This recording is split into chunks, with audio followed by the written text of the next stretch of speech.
As I went down to the river to pray, studying about that good old way, and who shall wear the starry crown? Good Lord, show me the way.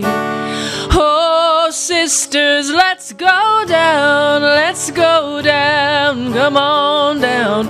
Oh, sisters, let's go down in the river to pray.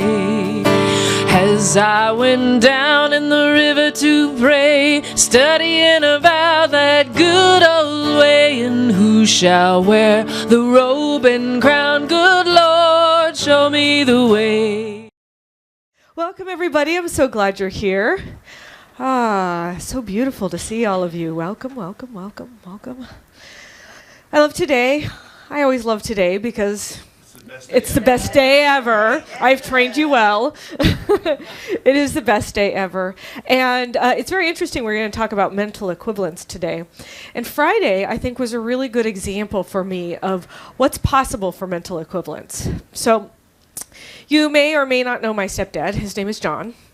And John is, he has been dreaming for his entire life to have a Corvette.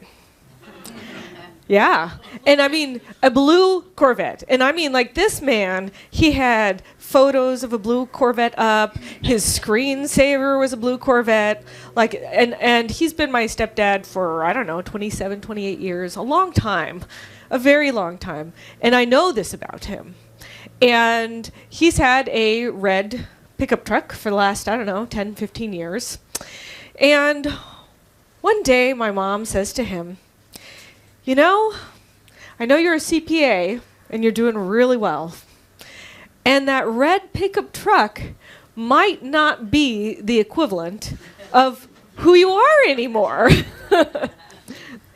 And lo and behold, on Friday, I got to watch the webcam at the Corvette factory where he and my stepmom picked up their brand new blue Corvette. Right? Which is amazing. And I think about how many years he'd been dreaming and thinking about and imagining and buying video games that had Corvettes on them. And you know, it was just, it was a manifestation of his dream. And I know it was a thing, but it was also so beautiful to see him imagine this experience and to watch him walk into it and drive away in it and feel the beauty of it. And so he's on a 2-week, he and my mom are on a 2-week trip of just being in this beautiful new experience. Now imagine many of us may have similar stories where there's something that we were dreaming of and then it manifested. It came to fruition in our lives. And that's because there's this thing called the law of mental equivalence. And Ernest Holmes says that the measure of our faith in the infinite is the measure of our capacity to draw from the infinite. This is why the great teacher, he was referring to Jesus, said, "It is done unto you as you believe." It is according to our mental acceptance or mental equivalence, according to our faith, that life manifests through us. Now, also on Friday, something very tragic happened. There was another school shooting. And this is also a reflection of mental equivalence. But what's happening in our country, what's happening in our world, is what we as a community have collectively dreamed up as what we think is possible, or what we want in the world. And as I dream or as I get mad at somebody and I contribute to that energetic of anger and hatred, then I contribute to the energetic of things like shootings happening. Now, anger is fine to have. Everybody gets anger. That's a regular emotion. You should feel free to be angry.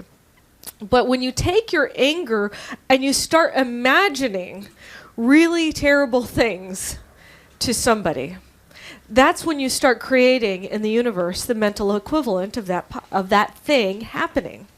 Which is why when we're here, we're teaching about the way that the universe works, the way that God works. We're teaching about how to use our thoughts and our minds in a way that's constructive for our universe to outpicture in a way that supports all of us. I dream of this possibility. We have this global vision that's calling forth a world that works for everyone. Now, for me, shooting people is not a world that works for everyone. And I wonder, what is it? How have I been contributing to that? And then how can I contribute to a different possibility or a new possibility for this planet? So I asked Terry to bring me some beautiful molds. Now, here's how the universe works. I say, I want cake. And I say, oh, I'd love a little cake. And so then the universe gives me a little pie thing, a little cake pan to have cake in. But then I say, you know what? I think I can handle more than a little cake. I think I can have a little bit more. And then the universe says, okay, here you go. Here's a little bit more. And then one day I dream up and I say, no, why am I limiting myself? I just want the whole cake and I want to eat it too. And so the universe gives me the whole cake so I can have it and I can eat it too. And we have this is truly what is possible for us. There is no limit to the universe. There's no limit. The universe is always creating. It is pouring into the mold in which each and every one of us create, in our minds, in our thoughts, in our ideas, in our beliefs. That's the big thing. What do you believe is possible? Do you believe only this is possible? Well, I don't believe we can have peace on the planet, but at least we can have peace in our neighborhood. Well, sure, you'll get peace in the neighborhood. Well, maybe we can have peace in our country. Or can we have peace in the entire world? And I truly believe that it's all possible because I know that God is a universe of possibility. God is a universe, or the infinite one, or the quantum field. The quantum field, I love speaking in quantum physics terms. A quantum field is a field of infinite possibilities. And what happens is whenever I am imagining or thinking or dreaming or stating an intention or stating an affirmative prayer, that all of these infinite possibilities are available. But when I state my intention or my affirmative prayer, right, the world of possibilities collapses in on that reality. And that's what shows up in my life. So quantum physics is explaining how God works. It's saying that everything is possible. But as we are limited to what we think is possible, then the limitation shows up in each and every one of our lives. When I was moving out to California, I started out, I graduated high school and I went into college and I started doing drugs in college and I dropped out of college. And I just felt very trapped. And I felt I was also very addicted to drugs, which was not very helpful. And whenever I was in that state of mind, I felt like nothing was possible. But I had this dream. I had a dream to move out into what I called the land of opportunity. And I didn't know how I was going to do it. I didn't know if I could even do that because I heard California is so expensive and the Bay Area is so expensive, and I was from New Mexico, which by the way is the fourth poorest state out of the entire United States. So it's like at the very, very, very end. I was paying like $125 a month for my apartment. And then to move to move to California, move to San Jose, where at that time, 18 years ago, one bedroom was running $1,000 or $1,200. Like the context is, it's a lot more money. But I thought it's possible. And that's all you really need to create a mental equivalent, is you only need to believe in the possibility that it could happen in order for the universe to make it come to fruition into your life. Because it's not your job to be in charge of the how. It's your job to be in charge of the dreaming. Now, I would sit there, and I was a waitress at Cracker Barrel. And I would dream about California. And I would dream about being in a place where they paid people really well. And I dream about being in a space where there was lots of greenery. And I just had this kind of emotion and energetic of possibility within me. And it came to fruition. It actually happened. I mean, obviously I'm here. Welcome to California, Abigail. But there was a key. I was doing some work in the spiritual realm that I didn't know I was doing.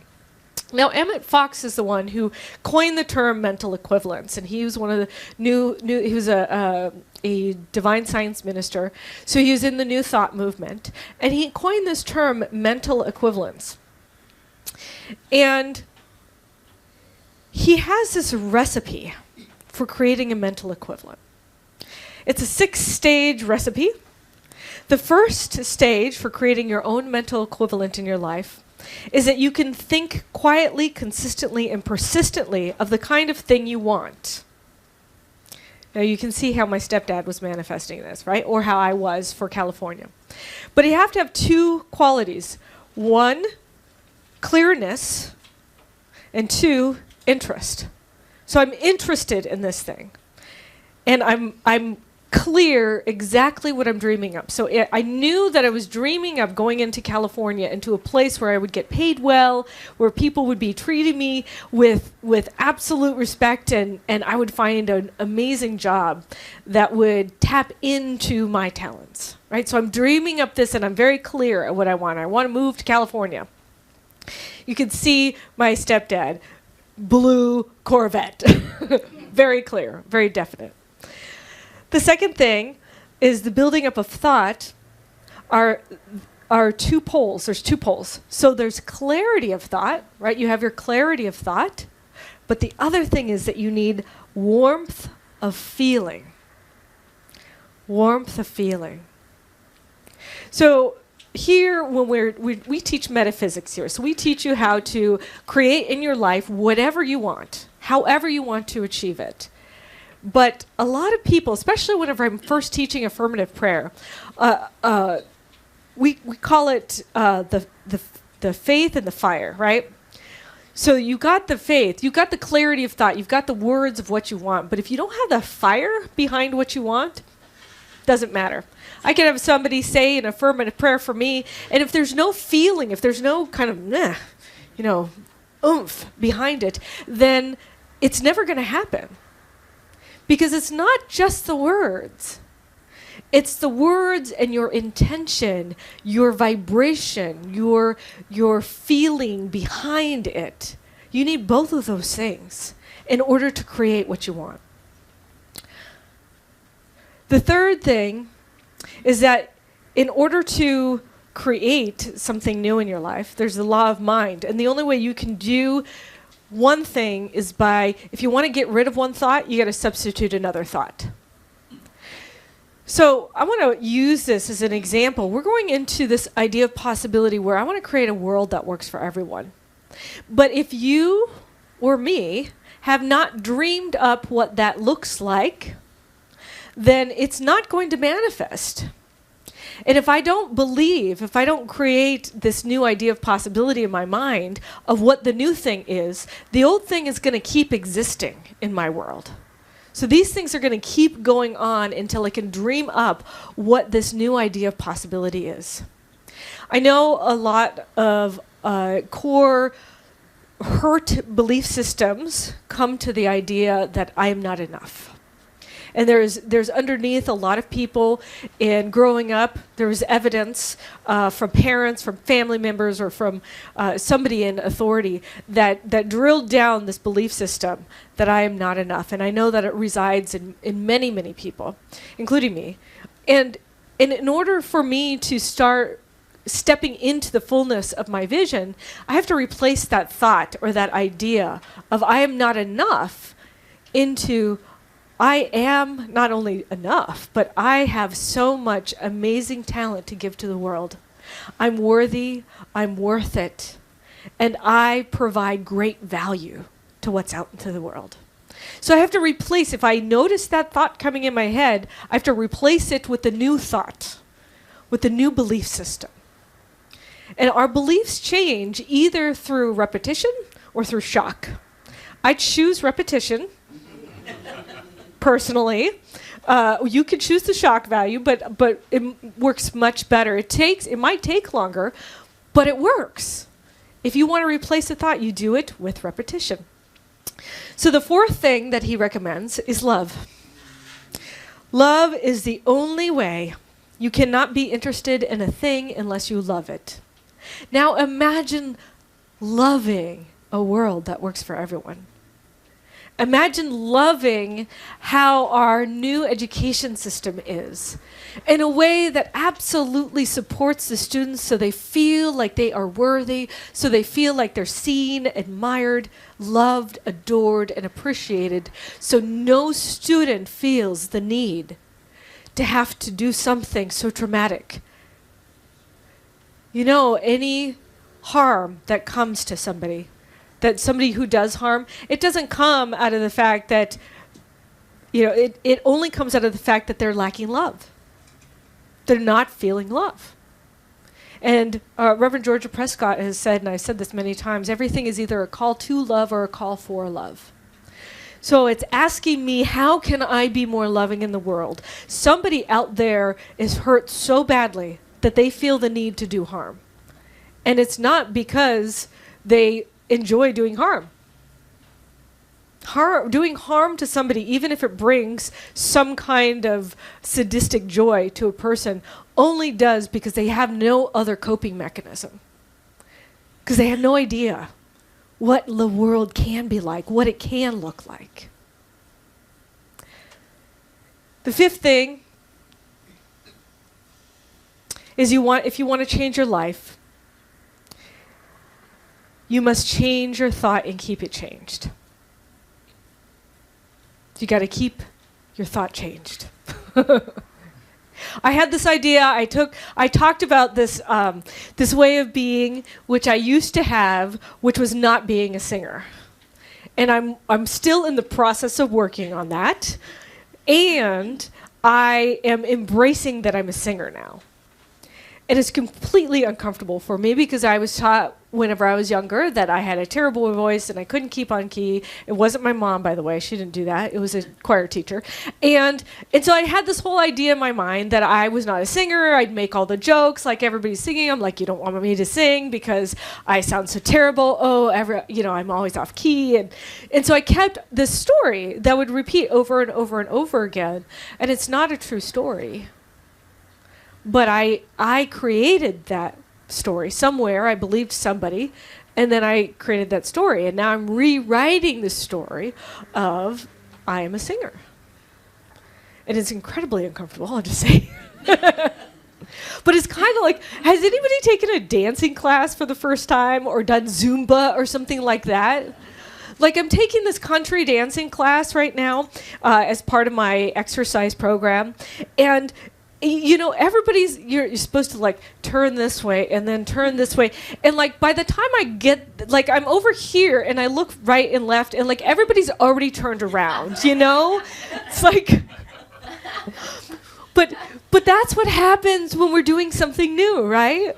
So it's like I feel so awkward and like everybody's going, they're doing the grapevine this way and I'm doing the grapevine the other way. And, it's like... But that's okay. That's what happens. Whenever you're dreaming up the new thing or you're creating a mental model of what's possible for yourself, you're gonna kind of like flub around through it until you get to the place where you really can embody it. If you want to create a mental model for being a prosperous and wealthy person, you cannot condemn prosperous and wealthy people. If you're saying, that rich person, and you start saying nasty things about them, then you're never going to invite that into your life. If I say, I want to be a dancer, and then I'm doing the country dance, and yes, I'm messing up, but then I say, I'm a terrible dancer. Well, that's not true. I'm not. I'm just learning. So having compassion with yourself as you're creating that idea of possibility. Yes, I have this mental model of my teacher doing it perfectly. And it's totally possible for me too. And I know that, so she's my mental model. So every time I make a mistake, I say, it's okay because it's totally possible for me because she's done this too.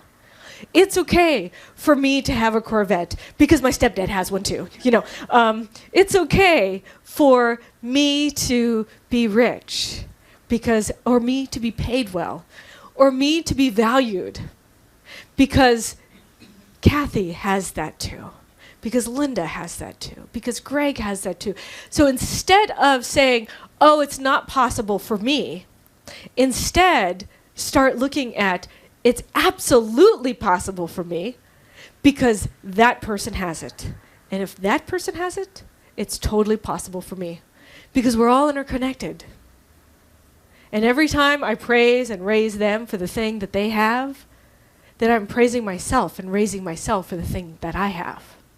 So every time you see peaceful interactions happen and you praise and raise them, you can say, that's possible for our planet. This is possible for our planet. This could be happening in our schools. This could be happening in my workspace. It's totally possible. But each and every one of us has to create that mental model in our head, the mental equivalent of what it is, of what it looks like. So the sixth thing that Emmett Fox says is when you think, I must demonstrate this, or I must get that thing in 3 days, and you're very tense about it, right? Then you're actually using your willpower, and that does more harm than good. So trying to force something to happen, or effort it, or make it happen, does not help you in this process of creating the life that you want.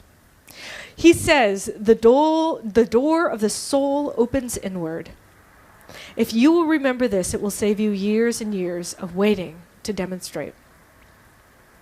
He said, if you are interested in business, and you're interested in your job and you love it, and your work is a positive action, it must ultimately bring you success, even if you're in a job that isn't your dream job. But if you bring the love that you are to the job that you're in, and you keep dreaming up that dream job, but you don't force it to happening, it will come to fruition.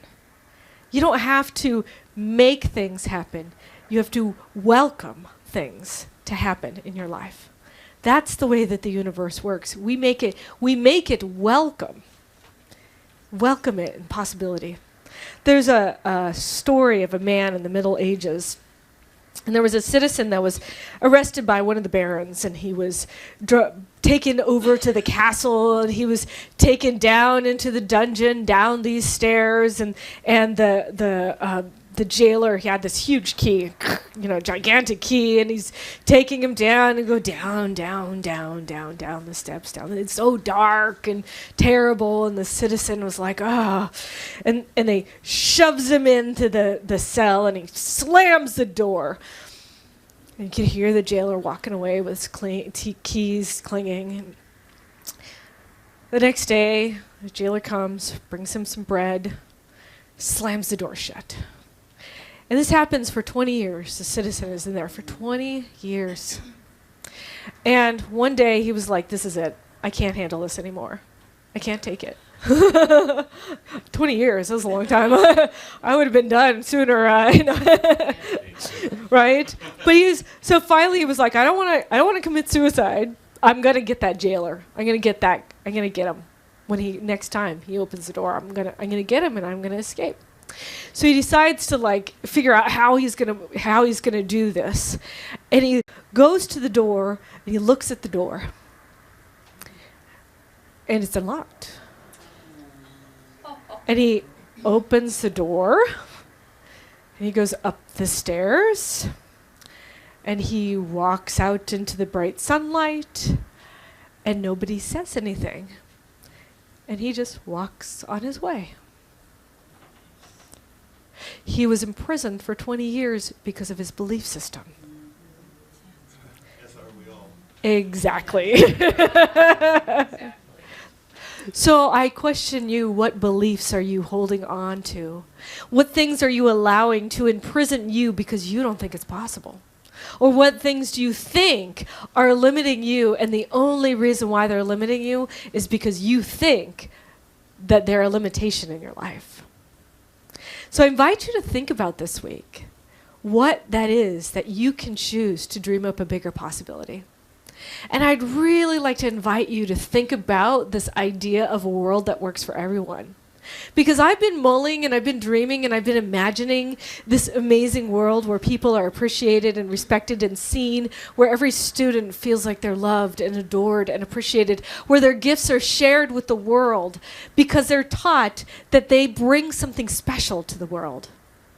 But it's not just the students. All those students grow up into adults, and then people forget that they're special and that they have gifts to share. So it's not just that. I want everybody to have that idea of possibility, where each and every one of us can be recognized and appreciated and adored for the unique thing, the unique aspect of the divine that we bring into this world.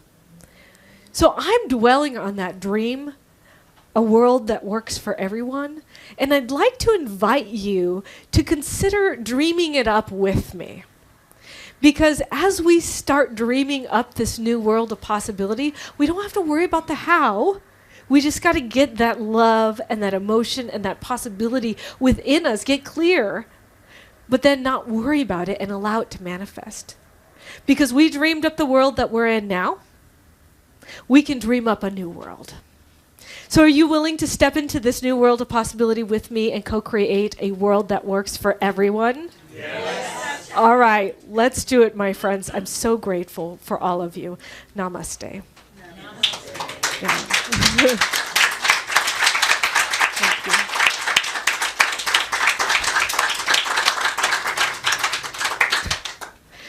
Let's pray.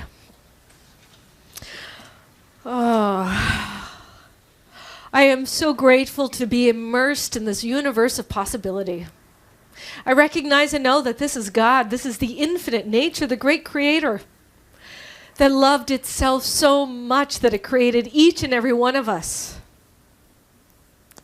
The sons and the daughters of the divine, the gods and the goddesses of the divine, the kings and the queens of the divine. That each and every one of us is that royalty with that royal blood. That every single person from the person who's on the street sleeping without a home to the actual people that have been crowned as royalty, it does not matter. Each and every one of us have that equal love and appreciation from the divine. Each and every one of us is appreciated and valued and instilled with great possibility and potentiality. And so I recognize and know that as I am imbued with this truth, that I choose to use it for the benefit of humanity. I choose to use it for the benefit of living a life that is inspired. I choose to use it for the benefit of each and every person in my community, so that I can be a person of empowerment, of upliftment, of enjoyment. Enjoying the gifts, the fruits, the riches that this planet has to offer for me and for each and every person here. And so as I claim this truth, I recognize and know that I open up and I make welcome that possibility of a world that works for everyone. I make welcome that possibility of peace on this planet. And I make welcome that possibility of peace in my heart, wherever I may go. And so as I surrender into this truth, I release this prayer knowing that God's got it, that the universe is already creating upon these very words. And I continue to receive clarity. I continue to articulate the new realms of possibility. And I know that this is exactly what is creating my tomorrows and each and every person's tomorrows who are here. I know that this today, this very moment, is the seed planting opportunity. And so I plant those seeds of love. I plant those seeds of fruition, of joy, of collaboration, of companionship, of opening, of seeing, of feeling, of revealing a higher truth, of possibility for each and every person. And as I plant those seeds, I know that it's already being nurtured. It's already being watered by that infinite divine love. And so I surrender into it. I allow it to happen. I make it welcome. I'm so grateful to know this truth. to release this prayer and know it's already done. And so it is.